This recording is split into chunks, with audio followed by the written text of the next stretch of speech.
ইসরায়েলের সবগুলো গ্যাস ক্ষেত্র একযোগে হামলা করা হবে বলছে আইআরজিসি। নতুন করে আরেক দেশ থেকে ইসরায়েলে হামলায় 2 সেনা নিহত, আহত 24। এবার ইয়েমেনের 15 নিশানায় মার্কিন হামলা। ইসরায়েলের যে অনুরোধ নাকচ করেছে জাতিসংঘ। সর্বশেষ জানিয়ে দিব, ইরানের পরমাণু স্থাপনায় হামলা করতে বললেন ট্রাম্প। ইসরায়েলের সবগুলো গ্যাস ক্ষেত্র একযোগে ধ্বংস করা হবে বলছে আইআরজিসি। ইরানে নতুন করে যে কোনো ধরনের অ্যাগ্রেশন চালানোর চেষ্টা করলে ইহুদিবাদী ইসরায়েলের সব জ্বালানি স্থাপনা একযোগে ধ্বংস করা হবে বলে হুঁশিয়ারি দিয়েছে ইরানের বিপ্লবী গার্ড বাহিনী বা আইআরজিসি। আইআরজিসির deputy commander major general Ali Fadavi শুক্রবার লেবাননে আল মায়াদিন টিভি চ্যানেলকে দেওয়া এক সাক্ষাৎকারে এই হুঁশিয়ারি দিয়েছেন। ইরানে হামলা হলে নিজেদের অস্তিত্ব ঝুঁকির মুখে ফেলবে ইহুদিবাদীরা ইসরায়েল। তিনি বলেছেন, দখলদার সরকার যদি কোনো ভুল করে তাহলে আমরা এটির জ্বালানির সকল উৎস, সবগুলো বিদ্যুৎ উৎপাদন কেন্দ্র, সব তেল শোধনাগার ও গ্যাস ক্ষেত্রগুলো একযোগে হামলা চালাবো। ফিলিস্তিন ও লিবাননে ইহুদিবাদী সেনাদের ভয়ঙ্কর সব অপরাধের শাস্তি দিতে গত মঙ্গলবার রাতে ইরান ইসরায়েলের সামরিক স্থাপনাগুলোকে বড় ধরনের ক্ষেপণাস্ত্র হামলা চালানোর পর তেল আবিব ইরানের তেল স্থাপনাগুলোতে হামলা চালানোর হুমকি দেয়। এই হুমকির প্রেক্ষাপটে জেনারেল ফাদি পাল্টাই হুমকি দিলেন। তিনি বলেছেন, ইরান যদি বিশাল দেশ যার রয়েছে বহুমুখী অর্থনৈতিক কেন্দ্র, অথচ ইসরায়েলের মাত্র 3টি বিদ্যুৎ উৎপাদন কেন্দ্র ও কয়েকটি শোধনাগার রয়েছে। জেনারেল ফাদি বলেছেন, এসব কেন্দ্রে একযোগে হামলা চালানোর ক্ষমতা আমাদের রয়েছে। এদিকে ইরানের সেনাবাহিনীর কমান্ডার মেজর জেনারেল শুক্রবার আল মায়াদিন টিভি চ্যানেলকে বলেছেন, ইহুদিবাদী ইসরায়েল যদি কোনো কাঁচা কাজ করে তাহলে তাকে ভয়ঙ্কর ধ্বংসাত্মক জবাব দেওয়া হবে। তিনি বলেছেন, আমরা অতীতে ধৈর্যের চরম পরাকাষ্ঠা পরিদর্শন করেছি, কিন্তু এখন আমরা উপযুক্ত সময়ে নিখুঁত ও ধ্বংসাত্মক জবাব দেওয়ার জন্য প্রস্তুত নিচ্ছি। জেনারেল মুসাবি বলেছেন, ইসরায়েল যে কোনো পর্যায়ে যতখানি আগ্রাসন চালাবে, তেহরান তার চেয়ে শক্তিশালী জবাব দেবে। নতুন আরেক দেশ থেকে ইসরায়েলে হামলায় 2 সেনা নিহত, আহত 24। মধ্যপ্রাচ্যের আরেক দেশ থেকে ইসরায়েলে হামলা চালানো হয়েছে। ইসরায়েলের 2 সেনা নিহত হয়েছে। এ সময় আহত হয়েছে আরও অন্তত 24 জন। শনিবার ইসরায়েলি গণমাধ্যম টাইম অফ ইসরায়েলের এক প্রতিবেদনে সব তথ্য জানা গেছে। প্রতিবেদনে বলা হয়েছে, ইরাকের ইরানপন্থী যোদ্ধারা ইসরায়েলের ড্রোন হামলা চালিয়েছে। এতে 2 সেনা নিহত হয়েছেন। বৃহস্পতিবার সকালে এ হামলা চালানো হয়। শুক্রবার ইসরায়েলি প্রতিরক্ষা বাহিনী বিষয়টি জানিয়েছেন। নিহত 2 সেনার মধ্যে একজন ক্যাপ্টেন মর্যাদার ছিলেন। তার নাম ছিল হুদ্র। তিনি প্রযুক্তি বিশেষজ্ঞ ছিলেন। তাছাড়া অপারেশন সার্জেন্ট পর্যাদার আরেকজন ছিলেন। তার নাম ড্যানিস, অভিহিত ইহাম সফরের। তিনি সিগন্যাল অফিসার ছিলেন। আইডিএফ জানিয়েছে, ইরাক থেকে 2টি বিস্ফোরক বোঝাই ড্রোন দিয়ে এই হামলা চালানো হয়েছে। এরই মধ্যে একটি বিমান প্রতিরক্ষা দ্বারা গুলি করে ধ্বংস করা হয়েছে। এছাড়া অপরটির উত্তর গোলান মালভূমির একটি সেনাবাহিনী ক্যাম্পে আঘাত এনেছে। প্রতিবেদনে বলা হয়েছে, প্রথম ড্রোন যখন ইসরায়েলি আকাশ সীমায় প্রবেশ করে তখন বেশ কয়েকটি সাইরেন বেজে ওঠে, কিন্তু ইসরায়েলের আকাশ প্রতিরক্ষা ব্যবস্থা দ্বিতীয় ড্রোনটি শনাক্ত করতে ব্যর্থ হয়েছে। ফলে সতর্কতা অ্যালার্ম বাজেনি এবং সেনাও নিরাপদ আশ্রয় কেন্দ্রে যেতে পারেনি।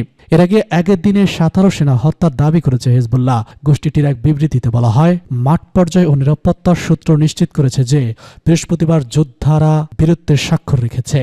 একদিনে নিহত ইসরায়েলি কর্মকর্তা ও সেনাদের সংখ্যা 17 জনে পৌঁছেছে। হিজবুল্লাহ জানিয়েছে, ইসরায়েলের সীমান্তবর্তী এলাকায় এই সংঘর্ষ হয়েছে। এ সময় লিবাননের মারুন আল রাশ গ্রামে ইসরায়েলি সেনার প্রবেশের চেষ্টাকালে তাদের উপর বোমা হামলা চালানো হয়েছে।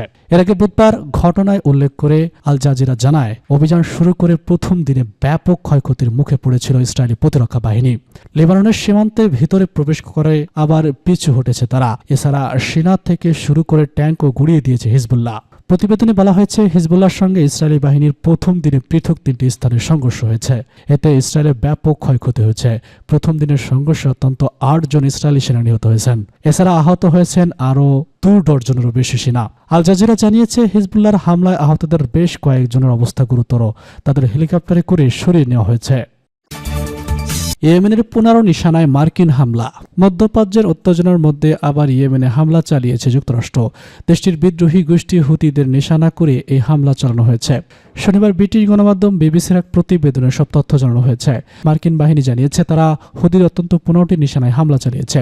পেন্টাগন জানিয়েছেন, যুদ্ধবিমান ও রণতরী ব্যবহার করে এই হামলা চালানো হয়েছে। মূলত জাহাজ চলাচল ব্যবস্থার সুরক্ষায় এই হামলা চালানো হয়েছে। বিবিসি জানিয়েছে, ইয়েমেনের রাজধানী সানা সহ বিভিন্ন জায়গায় বিস্ফোরণের শব্দ শোনা গেছে। এর আগে বৃহস্পতিবার ব্রিটেনের তেলবাহী ট্যাঙ্কারে হামলা চালায় ইয়েমেনের সশস্ত্র গোষ্ঠী হুতি। ড্রোন ব্যবহার করে হামলা চালানো হয়েছে বলে জানিয়েছে আন্তর্জাতিক সংবাদ মাধ্যমগুলো। ঘটনার দিন হামলার ফুটেজ প্রকাশ করে হুতিদের উপশাখা নাসরুল্লাহ। সেখানে দাবি করা হয় তারা ব্রিটিশ তেল ট্যাঙ্কারে ড্রোন বোঝাই দিয়ে হামলা চালিয়েছে। ভিডিওতে দেখা যায় একটি চোখের পলক একটি ড্রোন আছড়ে পড়ে বাংকারটিতে। সঙ্গে সঙ্গে ঘটনার বিস্ফোরণ ঘটে। আগুন ও ধোঁয়ায় কুঞ্জুরিতে ছেয়ে যায় ট্যাঙ্কারের চারপাশ। হামলার বিষয়টি নিশ্চিত করে বহুমুখী জয়েন্ট। তারা জানায় ইয়েমেনের হুদাইদা বন্দর থেকে প্রায় 110 কিলোমিটার দূরে এই আক্রমণের ঘটনা ঘটে। যে ট্যাঙ্কারে হামলা চালানো হয়েছে সেটি পানামার ফ্লোক যুগ ছিল। হুতিদের আক্রমণ ট্যাঙ্কারের জ্বালানি ট্যাঙ্ক মারাত্মকভাবে ক্ষতিগ্রস্ত হয়েছে বলে জানায় যুক্তরাষ্ট্রের মেরিটাইম ডেট অপারেশন সেন্টার। তবে ক্রুজরা অক্ষত আছেন। সবশেষ খবরে বলা হয়েছে এটি আশপাশের নিরাপদ কোনো বন্দরে নোঙ্গর করতে নিয়ে যাওয়া হয়েছে। মার্কিন সেনা দপ্তরের তথ্য অনুযায়ী গত 19 নভেম্বর থেকে লোহিত সাগর ও এডেন উপসাগরে প্রায় 1000 জাহাজে হামলা চালিয়েছিল হুতিরা। তাদের হামলার ভয়ে বেশিরভাগ জাহাজ কোম্পানি গুরুত্বপূর্ণ এই দুই নৌপথ এড়িয়ে সম্ভাব্য পাড়ি দিচ্ছে।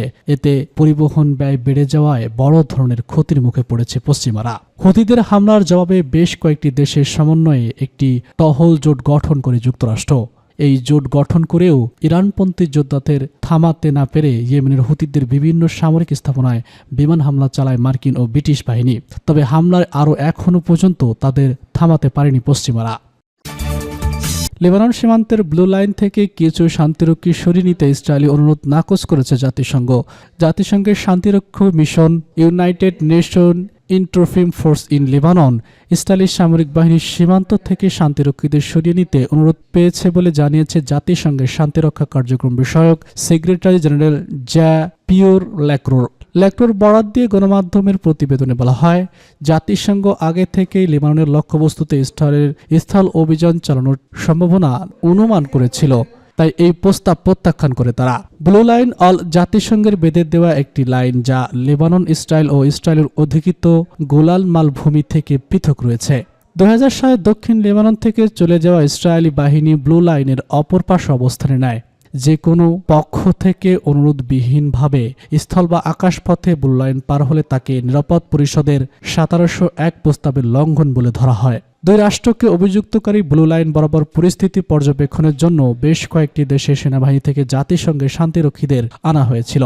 ইসরায়েল দক্ষিণ লেবাননের আক্রমণ করার পর 1978 সালে ইসরায়েলের সঙ্গে থাকা দেশটির দক্ষিণ অঞ্চলীয় সীমান্ত জাতিসংঘের শান্তিরক্ষীদের মোতায়েন করা হয়। এই শান্তিরক্ষী বাহিনী UN interim force in Lebanon বা UFULL নামে পরিচিত। প্রতি বছর জাতিসংঘের 15 সদস্যের নিরাপত্তা পরিষদ বাহিনীর দায়িত্ব পুনর্নির্ধারণ করে দেয়। 2006 সালে ইসরায়েলের সঙ্গে লেবাননের হিজবুল্লাহ বাহিনীর মাসব্যাপী যুদ্ধের পর নিরাপত্তা পরিষদ 1701 প্রস্তাব গ্রহণ করার মধ্য দিয়ে UNIFIL দায়িত্ব বিস্তৃত করে। ইরানের পরমাণু স্থাপনায় হামলা করতে বললেন ট্রাম্প। ইরানের পরমাণু স্থাপনায় হামলার পক্ষে মতামত ব্যক্ত করেছেন মার্কিন প্রেসিডেন্ট নির্বাচনী রিপাবলিকান প্রার্থীর সাবেক প্রেসিডেন্ট ডোনাল্ড ট্রাম্প। তিনি বলেছেন, ইরানের ক্ষেপণাস্ত্র হামলার প্রতিশোধ নিতে ইসরায়েলকে প্রথমেই দেশটির পারমাণবিক স্থাপনায় হামলা করা উচিত। স্থানীয় সময় শুক্রবার নর্থ ক্যারোলাইনার একটি নির্বাচনী প্রচারে অংশ নিয়ে তিনি এসব কথা বলেন। প্রায় 1 বছর ধরে গাজা, লেবানন, সিরিয়া ও ইরাকে হাজার হাজার মানুষ হত্যা এবং হামাস, হিজবুল্লাহ ও IRGCর কমান্ডারদের হত্যার জবাবে গত মঙ্গলবার ইসরায়েলে বড় ধরনের ক্ষেপণাস্ত্র হামলা চালায় ইরান। হামলায় হাইপারসোনিক মিসাইল ব্যবহার করা হয়। এই হামলার পর মধ্যপ্রাচ্য জুড়ে তুমুল উত্তেজনা বিরাজ করছে।